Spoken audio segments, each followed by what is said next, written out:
Bueno, buenos días a los que no pude saludar. Y vamos a analizar hoy algo que creo que es importante porque muchos de nosotros tenemos un concepto que puede ser que estemos pensando que sea correcto, pero cuando lo analizamos a través de la Biblia, vamos a ver si es el concepto que tenemos de Dios el correcto o no.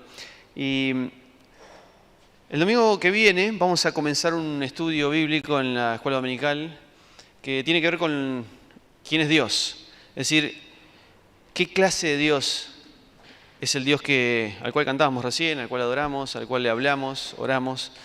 Y hay algo interesante porque muchas veces nosotros decimos Dios, pero podemos estar haciéndonos referencia a un montón de cosas. Quizá para mí el concepto de Dios es uno, para muchos de ustedes pueden ser otros. Para la gente que está afuera, el concepto de Dios es quizá completamente diferente al nuestro.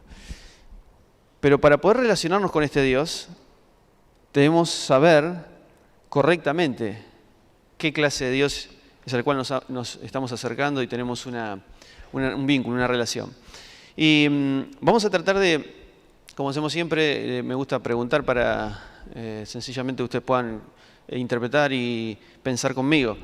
Y la pregunta que obviamente debemos hacernos es ¿quién es Dios?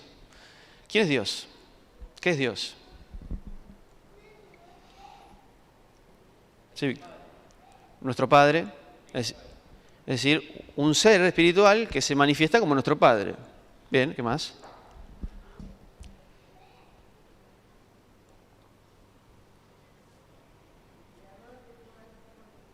El dador de todas las cosas.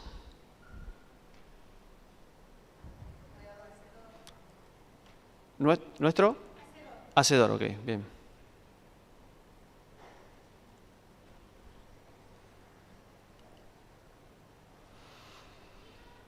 ¿Nada más? Recién ustedes decían varias descripciones de quién es Dios, ¿no? Dios es nuestro Padre, es nuestro Hacedor, quien nos creó, es el dador de todas las cosas. Pero hay un concepto que muchas veces dejamos de lado porque quizás es difícil de definir, de descifrar, ¿no? Que es que Dios es un Dios social, es decir, un Dios trinitario. Es decir, son tres personas en un mismo Dios. Y eso es difícil de comprender porque ¿cómo puede ser que, son tres personas, nosotros leemos, Jesús dice, bueno, ahora me voy y viene otro. Entonces, si es otro, no es lo mismo que Dios. Y Jesús también dice, el que me ha visto a mí ha visto al Padre. El Padre y yo uno somos. Entonces, o son tres o es uno. Es más, en Deuteronomio vamos a leer también que el Shema que dice Jehová nuestro Dios, Jehová uno es. ¿Es uno o es tres? Y comprender esta definición, y yo ahí lo puse en la pantalla, una definición para poder empezar a comprender el concepto, dice el Padre, el Espíritu y el Hijo, tres diferentes personas, miren esto, amándose el uno al otro en eterna armonía y comunidad, eso es Dios. Eso es lo que es Dios para un cristiano. Es decir, tres personas que forman una sola entidad en la cual hay un amor mutuo, una rendición en esas tres personas, una rendición mutua, que es una comunidad que es eterna, no tiene fin. Es decir, cuando Jesús estuvo en la tierra, Él dice, yo no vengo a hacer absolutamente nada que no quiera ser Dios. Es decir, hay sometimiento, hay vínculo, y lo dice que es por amor al Padre. Entonces hay un vínculo de amor que lo lleva a un sometimiento. El Espíritu no hablará otra cosa que no sea lo que el Padre desea. Entonces, el Espíritu de Dios está sometiéndose al Padre. El Padre delega autoridad, es decir, bueno, no sería delega autoridad, sino que confía en la tercera persona de su propia Trinidad, que es su Espíritu. Entonces hay un vínculo, hay una comunidad. ¿Y qué genera esto en nosotros? Bueno, hoy Martín compartía, ¿no? Lo que significa ser iglesia esto de la comunidad, ¿no? Formar parte de. No es simplemente venir un domingo a un culto, sino que formar parte de un cuerpo donde nos vinculamos, como también dice la Biblia, someteos unos a otros en amor. Hay un sometimiento entre nosotros. La imagen de Dios se refleja en nosotros. Y nosotros estamos en comunidad. Nos sometemos unos a otros en amor. Lo mismo que este Dios en Trinidad. ¿Se entiende? Ese es el concepto que nosotros vamos a tratar de comprender durante este tiempo que vamos a estar analizando, insisto, desde el domingo que viene, realmente quién es Dios. ¿Qué lugar ocupa el Padre, el Hijo, el Espíritu Santo? ¿Cómo los tres son una misma cosa? ¿Cómo esto funciona para que nuestra identidad en Él refleje, como decía Martín hoy, exprese la imagen de Dios? Ahora, vieron que en Éxodo capítulo 20 uno de los primeros mandamientos es no te harás imágenes delante de Dios. A ver, vamos a buscarlo, es Éxodo 20.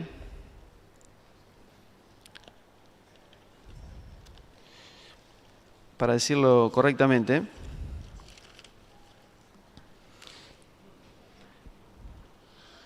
Miren, Éxodo 20, verso 4, dice, o el 3, no tendrás dioses delante de mí, no te harás estatua, ni imagen semejante de lo que está arriba en los cielos, abajo en la tierra y en las aguas debajo de la tierra. ¿Por qué Dios no quiere que tengamos imágenes? Porque el deseo de Dios es decir, no quiero que te hagas una imagen de mí. ¿Por qué?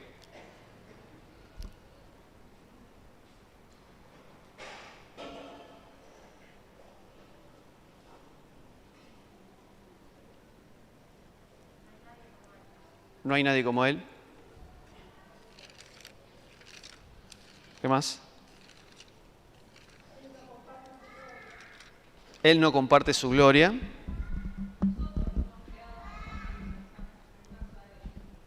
A ver, Analía dice que nosotros fuimos creados a imagen y semejanza de Dios. Entonces, ¿se puede o no se puede hacer una imagen de Dios?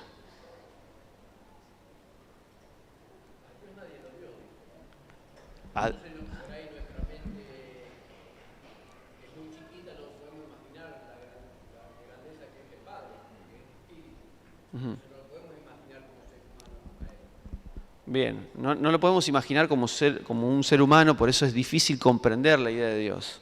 Perfecto. ¿Alguna otra idea de por qué Dios prohíbe que tengamos imágenes? ¿Que nos hagamos imágenes? Sí, Víctor. Él es el celoso.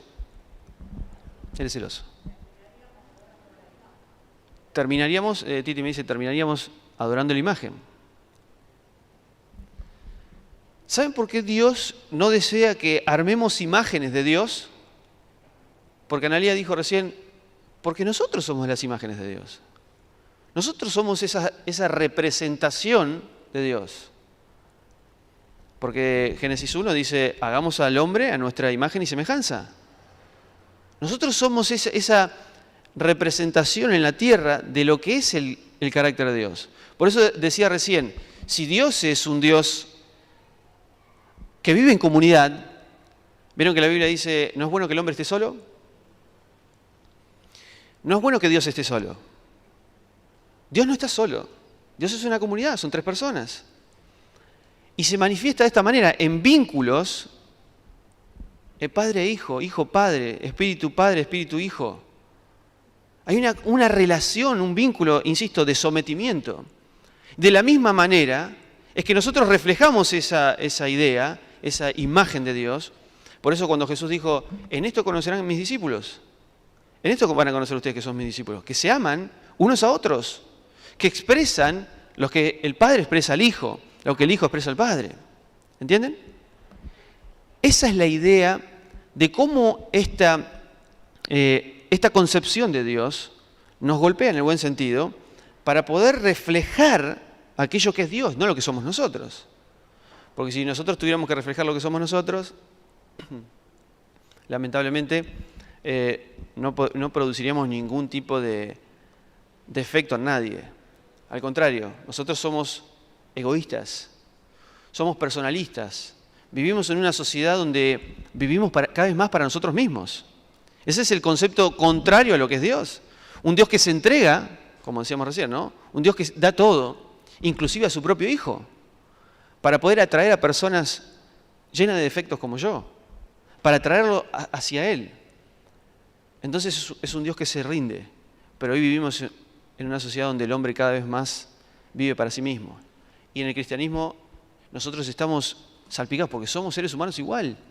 Y nos cuesta pensar en vivir para otros. Nos cuesta pensar en otros, como decía también Marce cuando dirigía recién, ¿no?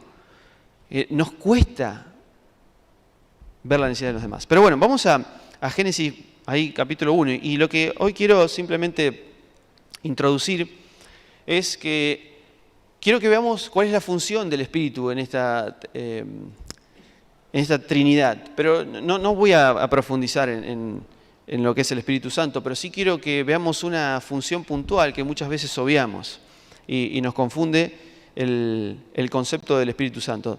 Vamos a Génesis capítulo 1 y vamos a leer el verso 1. Dice: en un principio creó Dios, y la palabra en el hebreo es Elohim, los cielos y la tierra. O sea, en un principio creó Dios, Elohim, ¿no? Elohim, Dios, los cielos y la tierra. Pero miren el verso 2. Pero la tierra llegó a estar desordenada, vacía, tinieblas sobre la faz del abismo. Pero ahora no dice Dios, dice el Espíritu de Dios se cernía sobre la faz de las aguas. ¿Por qué ahora el escritor, cuando me va a decir, bueno, Elohim, o sea, Dios, es el que crea el universo? Y te voy a contar cómo es que ocurre esta creación. Verso 2, había desolación, vaciedad, había tinieblas, había agua. Y dice, el que interviene no es Dios, dice el Espíritu de Dios. En el original es el Ruaj de Dios, el Ruaj de Elohim, no dice Elohim. ¿Entienden? Entonces acá hay alguna una intención del escritor de colocar que es el Espíritu de Dios el que está ahí. Ahora, vamos a ver, hay una Trinidad ahí oculta, y no estoy hablando de Dios, estoy hablando de este caos. Hay una Trinidad ahí. ¿Cuáles son los obstáculos que impiden el orden de la creación? Según el verso 2. Los escucho. ¿Qué es lo que impide la creación? ¿Qué es lo que impide el ordenamiento de esta creación? Tinieblas. Hay dos más. En realidad son 4, pero hay una que tiene que ver con una sola cosa. Vaciedad y desorden. Tinieblas, vaciedad y desorden. Y algo más. Las aguas. Cuando dice el abismo, es aguas profundas. Esa es la idea de abismo, ¿no? Es aguas profundas, es decir, está todo completamente lleno de agua. Entonces, en esta condición precreación, cuando va a intervenir el Espíritu de Dios, dice, hay tinieblas, hay agua y hay desorden y vaciedad. Esos son los 3 obstáculos, esa Trinidad que molesta en el sentido, no es que molesta, pero es como que Dios la coloca ahí para decir, yo ahora voy a decirle al Espíritu de Dios que intervenga. ¿Saben qué significa la palabra el Espíritu de Dios se cernía? ¿Qué significa el Espíritu de Dios se cernía sobre la faz de las aguas? Se movía. ¿Qué más? Hay un concepto. ¿Cómo? Decantar. En el original hebreo, el término, el verbo es, así como un ave llega y se posa sobre, bueno, en este caso serían los huevos, para producir vida, para empollar. Ese es el verbo. Cernirse es es un verbo que se usa para cuando las aves se posan sobre sus huevos para traer vida. Eso es lo que me está diciendo el escritor de Génesis 1:2. El Espíritu de Dios, entonces tenemos aguas, tinieblas, desorden y vaciedad. Y aparece el Espíritu de Dios, y fíjense la descripción de los 6 días. ¿Qué es lo que hace Dios en el primer día?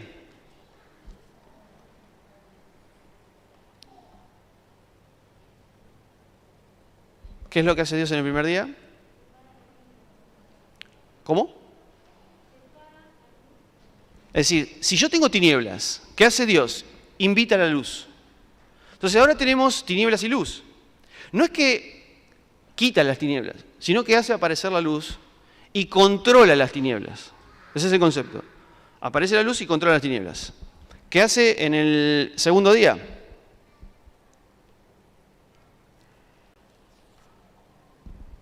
Verso 6.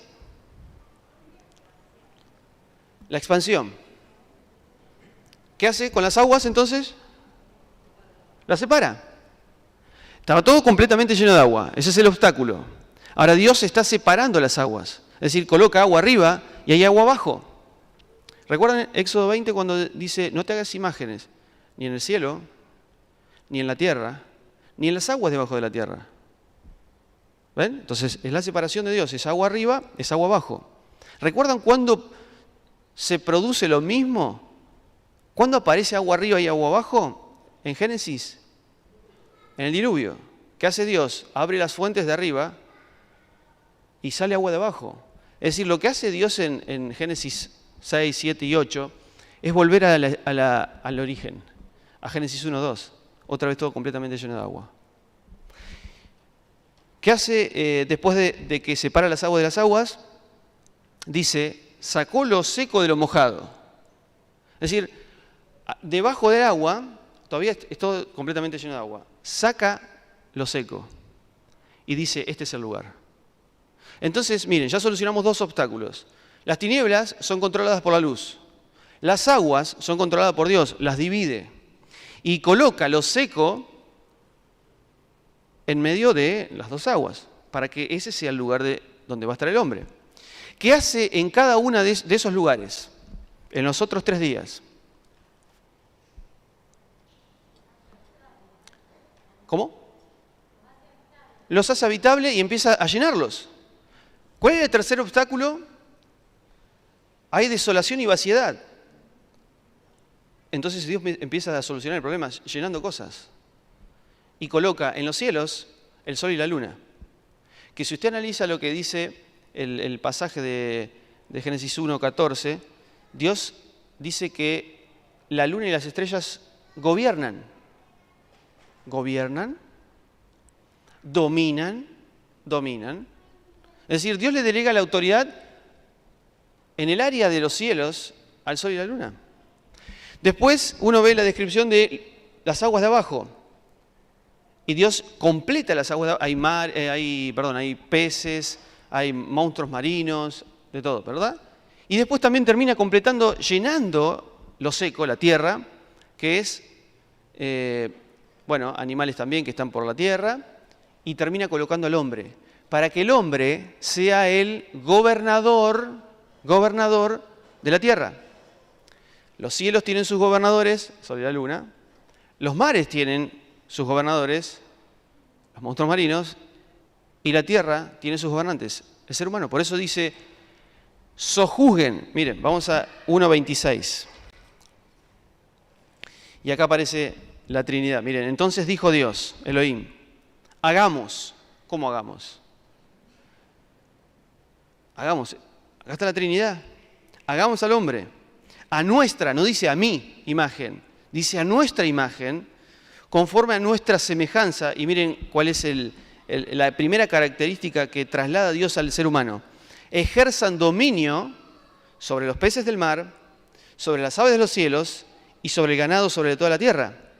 Es decir, que el gobernante de toda la tierra, cielo, tierra y mar, es el ser humano. ¿Lo ven? Entonces, después empieza a fructificar, porque dice el verso 29, He aquí os he dado toda hierba que produce semilla que está sobre la faz de la tierra y todo árbol que hay fruto y que produce semilla y os será de alimento y controlar la bestia de la tierra, las aves de los cielos, y empieza este proceso de fructificación. Pero todo comienza el Espíritu de Dios interviniendo en las tinieblas, controla las tinieblas, primer obstáculo, controla las aguas, segundo obstáculo, y coloca lo que debería haber en los cielos, en la tierra y debajo de la tierra. ¿Lo ven? Es el Espíritu de Dios. Así funciona. Ahora lo vamos a comparar con otra cosa para que nos demos cuenta, pero ¿qué significa el Espíritu de Dios? Me gustaría que podamos definir esto. ¿Qué significa el Espíritu de Dios? Orden. ¿Qué es el Espíritu? ¿Es una entidad? Es una persona, claramente, porque estamos hablando de las tres personas de Dios. Pero, ¿qué es? ¿Cómo podemos definir el Espíritu de Dios?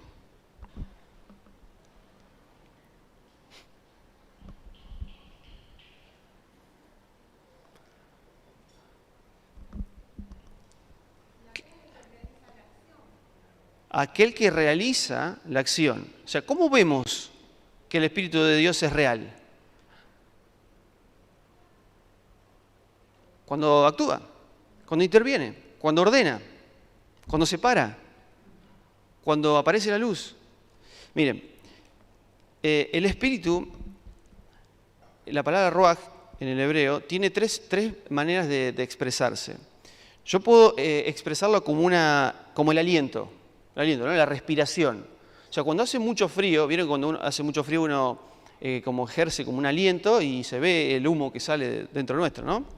Entonces, ese es el aliento. Ahora, es algo que no es tangible a menos que haya bajas temperaturas. Pero podemos ver cómo ese espíritu de alguna manera se expresa, ¿no? Se hace visible por el aliento. Inclusive, cuando uno habla también genera aliento. ¿Ven esto? Dios hablando, aliento de vida, produce un ser humano. Ahora, eso tiene que estar relacionado, es decir, es una definición, el ruaj, el espíritu, que está vinculado con algo personal. Pero también el ruaj está traducido como viento.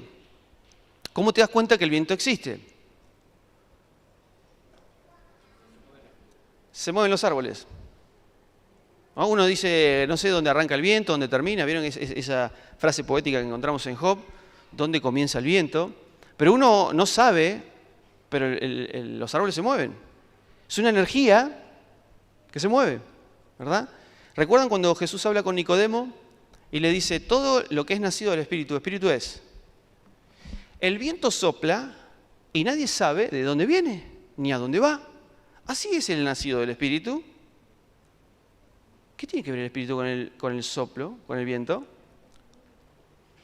De hecho, la textual lo traduce Espíritu. Es la misma palabra, no está cambiando. No es que para Espíritu traduce o elige una palabra y para viento en el original es otra. Es la misma. Lo que está diciendo, así funciona el Espíritu. Produce cosas, trabaja, ¿no lo ves? No lo ves, digamos, el Espíritu no lo ves, pero ves cómo trabaja. ¿Entienden?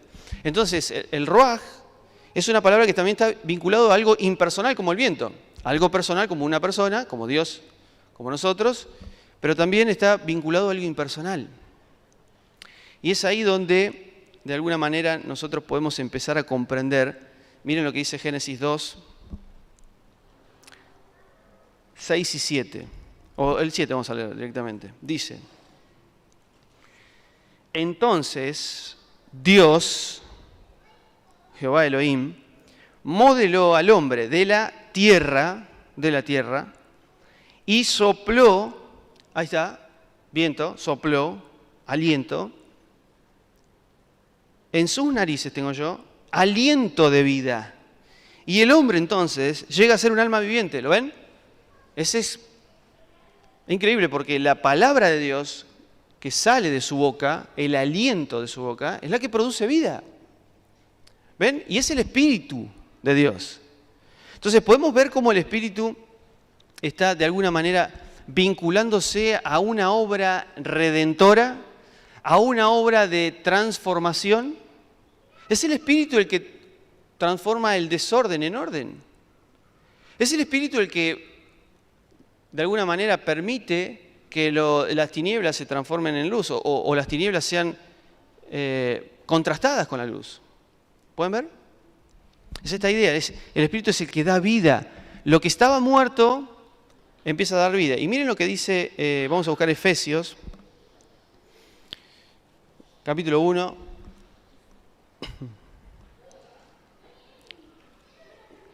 Miren lo que va a decir acá Pablo, y vamos a entender un poquito más por qué el Espíritu también está vinculado con el viento.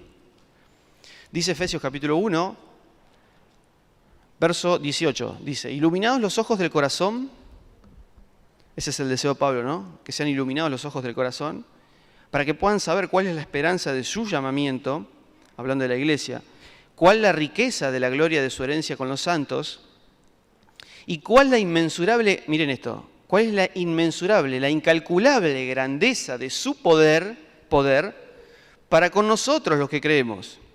Y yo tengo en el original esto, miren, eso dice la textual 4, conforme a la energía de su poderosa fuerza. El Espíritu de Dios, energía poderosa, viento. ¿Se pueden vincular eso? Viento con energía. Verso 20. Esa energía o ese poder, dice, la cual energizó a Cristo, resucitándolo de los muertos y sentándolo a la diestra de los cielos. Es decir, el Espíritu de Dios energiza y da poder para transformar la muerte en vida. Lo mismo que en Génesis 1. Lo que está desordenado lo transforma en orden. Y dice Efesios 2, ahí nomás, en cuanto a vosotros, verso 1, que estaban muertos en vuestros delitos y pecados, en los cuales anduvisteis en otro tiempo, según el curso de este mundo, conforme, miren, al príncipe de la potestad del aire, del espíritu que ahora está energizando en los hijos de desobediencia. O sea, hay otro espíritu, no estamos hablando del Espíritu Santo, hay un espíritu que energiza, que impulsa, que le da un cierto poder claramente, infinitamente inferior al Espíritu de Dios. Pero ven, esta idea es un poder que te energiza en los hijos de desobediencia. Es la misma idea, pero contrapuesta, obviamente, insisto, muchísimo inferior. Ahora, es el Espíritu de Dios, que es la tercera persona de este ser tan singular y particular como es Elohim, como es Dios, que es la persona de Dios transformando las tinieblas en luz. Y la luz vino al mundo y los hombres amaron más las tinieblas. Dios es la luz. Cristo se presenta como la luz, pero los hombres aman la condición lejos de Dios. Amaron más las tinieblas. Ven que son todas imágenes que refieren a lo mismo. Y en esta idea de cómo Dios estuvo en la creación, quiero recordarles un suceso que ustedes van a saber muy bien. Vamos a Mateo 3, que es el bautismo de Jesús. Miren, vamos a Mateo 3.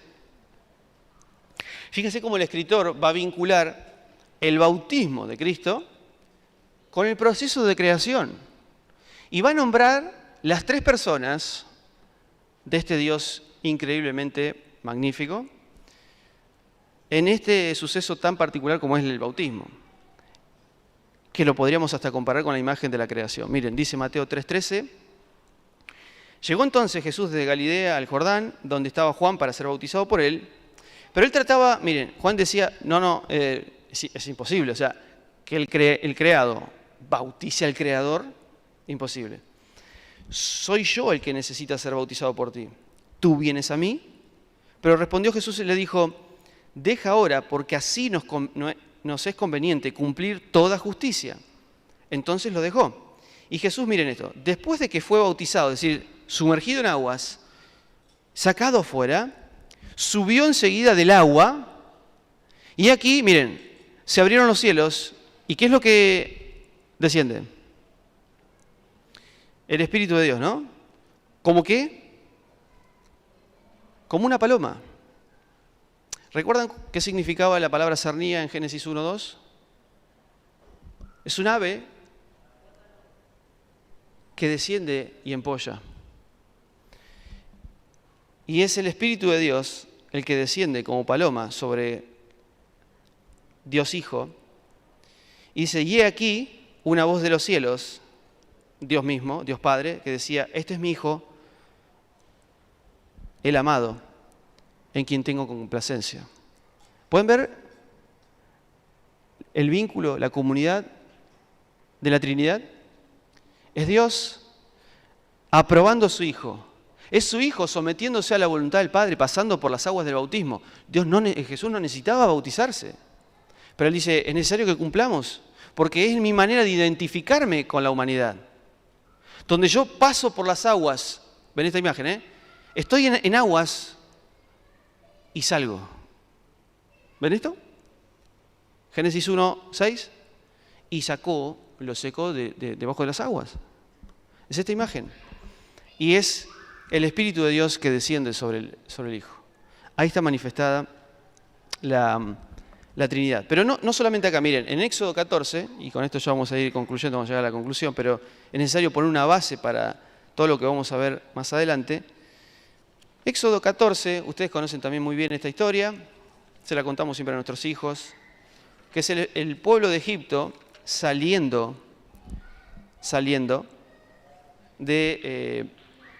el pueblo de Israel saliendo de Egipto para ir a la tierra prometida. Pero hay un problema. Moisés saca al pueblo de Egipto, el pueblo de Israel, va caminando al desierto, pero llega a un lugar donde ya no puede pasar, porque hay un mar, aguas profundas que molestan para el paso. Es más, los israelitas miran para atrás y atrás vienen los enemigos para atraparlos, ¿verdad? Y miren la expresión de ellos en el verso 13. Después de que ellos se quejan, porque en el verso, lo veíamos anoche con los jóvenes, en el 11 dice, Moisés, ¿no había lugar para enterrarnos en Egipto, que nos trajiste hasta acá para enterrarnos? ¿No había sepulcros? ¿No había un cementerio en Egipto que tuvimos que venir hasta acá para morir? Ellos se quejan. Y miren lo que dice Moisés en representación de Dios. Dice, pero Moisés respondió al pueblo, no teman, estad firmes y ved la salvación de Dios, que Él hace hoy por vosotros. Él hace, no ustedes, porque ustedes ven mar, ven enemigos, ustedes no pueden, porque los egipcios que visteis hoy, no los volveréis a ver nunca más.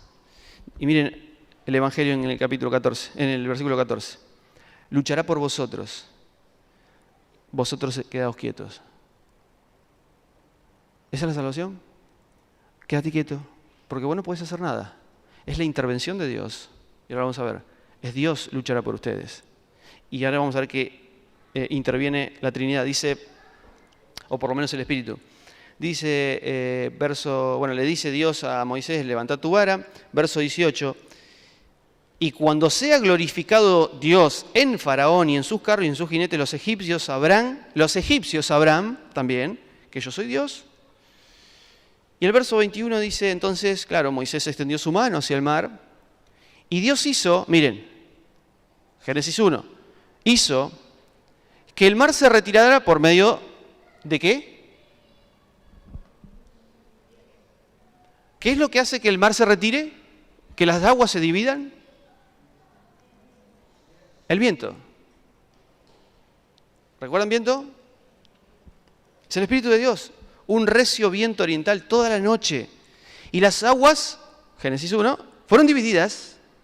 El mar llegó a ser tierra seca. Génesis 1. Entonces los hijos de Israel entraron por el medio del mar sobre lo seco. ¿Ven? Por el medio del mar sobre lo seco. Y las aguas les fueron como muro a su derecha y a su izquierda. ¿Lo pueden ver? ¿Pueden ver la misma intención? Es el Espíritu de Dios interviniendo, dividiendo aguas para que la redención venga por lo seco. Entonces, ¿Cuál es el concepto de redención? Miren, yo creo que muchas veces nosotros no hemos comprendido cómo funcionó la creación o cómo funciona la creación. Pero la creación es un relato de la redención. ¿Tenés tinieblas? ¿Tenés aguas profundas? ¿Tenés desorden? ¿Tenés muerte? Y es el Espíritu de Dios que energizó a Cristo, energizando en ese lugar de desorden, para producir un lugar impecable, un lugar lleno de orden, un lugar donde es una delicia. Lo habíamos visto esto en algún momento. El jardín del Edén se transforma en una delicia, porque es ese espacio que Dios crea y que saca de ese lugar tan desordenado, donde el Espíritu de Dios interviene para generar esto. Es Él el que actúa para transformar lo que nunca, ni en nuestros propios pensamientos podríamos haber transformado. Entonces es un proceso de redención. Lo voy a decir de esta manera medio burdo, pero me van a entender. El mundo está muerto. Y ahora yo lo acomodo para que dé vida y fructifique. Y coloca al hombre para que gobierne esa fructificación. Para que él se reproduzca, para que cuide las plantas y los animales, para que se reproduzcan. Es el concepto de fructificación. Es lo que produce el Espíritu Santo. Frutos. El fruto del Espíritu. Porque el fruto del Espíritu es amor, gozo, paz, paciencia, benignidad, bondad, fe, mansedumbre, templanza, dominio propio, lo que quieras. Y eso no lo podemos producir nosotros. Es el ruaj de Dios que interviene para producir lo que nunca nosotros podríamos producir. Y es este Dios que, insisto, muchas veces tenemos un concepto errado y que vamos a analizar más a profundidad en los domingos que vienen, en el culto de las 10, en el estudio de las 10. Vamos a analizar cómo Dios, este Dios interviene, este Dios se manifiesta, este Dios se expresa, para producir, insisto, lo que nunca, quedaos quietos, la salvación es mía. Bueno, no puedes hacer nada. Vos lo único que puedes hacer es quejarte de que hay mar y de que hay enemigos. No temáis, Dios interviene, quedaos quietos. Él luchará por ustedes. ¿Lo ven? ¿Pueden ver cómo es toda la Biblia manifestándome seres humanos que no cumplen, que no llegan a los requisitos de Dios? Y aparece Moisés y decís, Moisés sí. Ay, no, pero al final descalificado. Porque no representó el carácter de Dios. Porque Dios quiso manifestar gracia y Él manifestó justicia. Se enojó y golpeó la roca, ¿recuerdan? Bueno, ahora viene Josué. Pero Josué es lo mismo. Bueno, entonces vamos a esperar a algún rey. David sí es. Saúl no, porque arrancó mal. Pero David sí. Y David es un asesino, es un adúltero. ¿Esa es la representación de Dios? No, vos sabés que no representa a Dios. Y el pueblo sigue esperando un ungido, sigue esperando al Mesías, sigue esperando el ungido, hasta que aparece uno que no tiene las características de rey, que no tiene las características de un ungido, que no tiene las características de un profeta, pero es todo en una sola cosa. Es Cristo. Y Él sí es el que me ha visto a mí, ha visto al Padre. Él sí es la representación, es la imagen perfecta. No se hagan imágenes, porque la idea es que los seres humanos representen la imagen de Dios, pero los seres humanos no representan la imagen de Dios. Dios envía a su Hijo para que se transforme en humano y sea la representación perfecta del Padre. Y nosotros veamos a Cristo y veamos lo que es Dios. Como predicaba Israel hace un tiempo, ¿no? Dios, habiendo hablado de muchas maneras en muchas partes y en muchas porciones, ha decidido determinar que ahora va a hablar por medio de su Hijo. Es su Hijo el que representa la imagen de Dios. Y nosotros compartíamos ayer con los jóvenes y también el viernes con los maestros de niños, y nosotros siempre usamos estas historias, Sansón, David, Daniel, para decir, ahí estamos nosotros. Nosotros somos Daniel, que podemos acariciar al león y este león no me va a comer. Yo tengo el poder de controlar al león. Y nosotros somos David, que estamos ahí para salir a pelear con Goliat y vamos en el nombre de Jehová de los ejércitos. No, en el nombre de Jehová de los ejércitos. Agarramos las piedras, son 5 por las dudas que se levanten los hermanos. Interpretaciones. Tenemos la onda, disparamos al Goliat y cae. Y ahí estamos nosotros, Gloria a mí que pude vencer al gigante. El gigante son aquellos obstáculos y problemas que tenemos en la vida. Y empezamos a interpretar esto. ¿De dónde salió esto? Nadie nos cuenta. Quedaos quietos. ¿Saben quiénes somos nosotros? Los que están atrás de David diciendo, yo no puedo ir a pelear. Me da miedo. Goliat es muy alto. Yo no puedo pelear. Necesito que alguien se ponga en el medio. Que alguien pelee por mí. Quedaos quietos. Yo voy a pelear. Quedaos quietos porque no tienen poder. Quedaos quietos porque si el Espíritu de Dios no interviene, ustedes no pueden resolver absolutamente nada. Entonces vemos a través del carácter de Dios su mensaje del Evangelio, donde es, si Dios no interviene en el desorden, la tiniebla, la vaciedad y en estas aguas que son peligrosas, no hay manera de que haya orden. Si Dios no interviene, estábamos muertos en nuestros delitos y pecados, pero su Espíritu energizó nuestra vida y nos dio vida juntamente con Cristo. Si nosotros no permitimos que el Espíritu de Dios intervenga, si ese aliento de Dios no nos da vida, estamos muertos, estamos desordenados. Y muertos es separados de Dios. Estamos desordenados, estamos en tinieblas, estamos inundados por las aguas del mal. Que Dios en este tiempo nos invite a conocer a este ser, que no es una definición que podamos sacar nosotros, es una definición que sale de su palabra para mostrarnos quién es realmente este Dios. Que este Dios trinitario, que se somete en su propia persona, uno con otro, pueda actuar en nosotros para que la iglesia se transforme en la imagen que Él quiere que el mundo vea. Amor incondicional, sumisión unos a otros, sobrevaloración en el buen sentido, ¿no? Yo te considero mayor a mí mismo, como dice Pablo también, porque ya el amor de Dios está en mí y yo quiero reflejar ese amor. Yo no puedo reflejar ese amor. Yo no puedo sacar ese amor afuera. Necesito humillarme, necesito morir a mí mismo para que se exprese el Espíritu de Dios que puede transformar lo muerto en vida, la tiniebla en luz, el desorden y el caos en el orden. Ese es el Dios que vamos a empezar a analizar en este tiempo para enamorarnos más de Él. Y no lo digo en un sentido negativo, enamorarnos, sino amar a Dios con todo nuestro corazón cuando vemos quién es de verdad. No qué imagen tengo de Dios, sino quién es de verdad. Porque las imágenes que tenemos de Dios, por nuestras situaciones cotidianas, está distorsionado. Volvemos a la Biblia para ver qué clase de Dios es realmente. Oramos.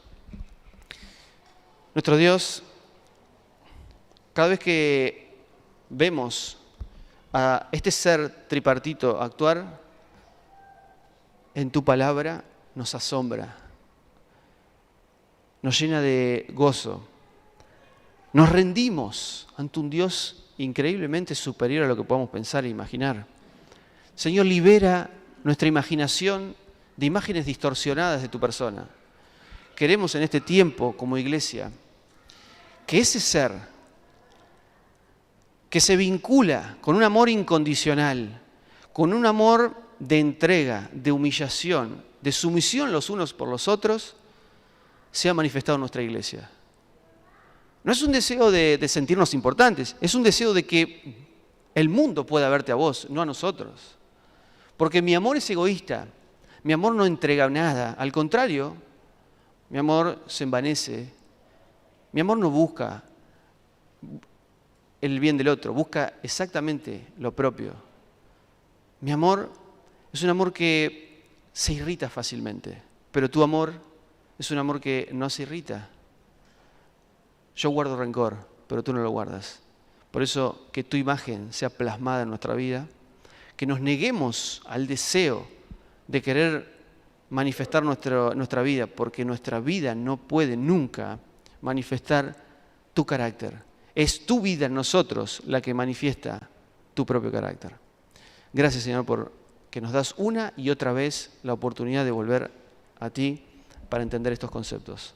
Te bendecimos, te honramos, te levantamos te reconocemos como nuestro Dios y aquel que puede transformar toda nuestra vida y puede salir de las tinieblas luz, del agua salir lo seco. Es este proceso de redención que lo vemos en toda la Biblia, inclusive en tu bautismo.